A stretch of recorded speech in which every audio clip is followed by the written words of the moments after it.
Here to discuss stories making headlines in business this week is Ted Struley, editor of the Journal-Record.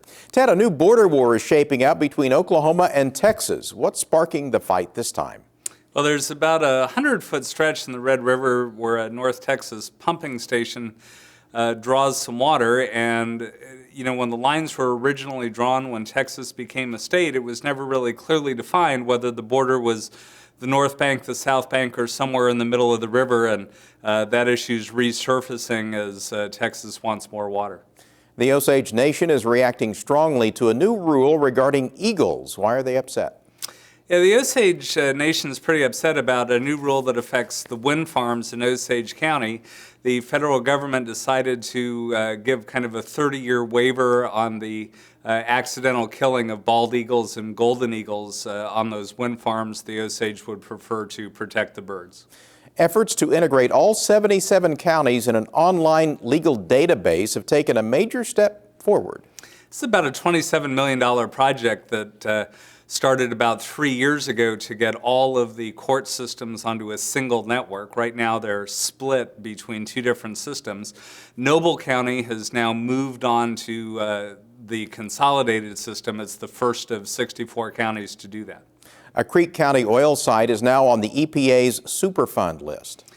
This is a site where Wilcox Oil operated for a number of years, and its predecessor going back between them about 50 years. The EPA said about 6 months ago that was likely to become a Superfund site. Now it officially is. We don't yet have an estimate how much the cleanup will cost. Ted, one of the largest food supply companies in the world is getting even larger. That's right. Sysco bought out U.S. Foods this week. Sysco has an operation in Norman with about 273 employees. U.S. Foods has 2 large operations and a retail store here in Oklahoma. Some lawmakers have filed what they're calling the Merry Christmas Bill. What do they hope to accomplish?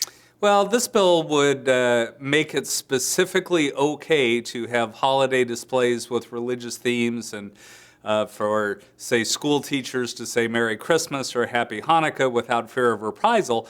But, there were a lot of lawmakers who said this is simply an unnecessary bill, and when we looked into it, we couldn't find a single instance where that's been a problem. All right, so what are you working on for next week? In Monday's paper, we have a special issue looking pretty deeply into the economic impact of tribal businesses in the state. It's about a 9-story package and an in-depth piece. Ted Struley, editor of the Journal-Record. Thank you. My pleasure.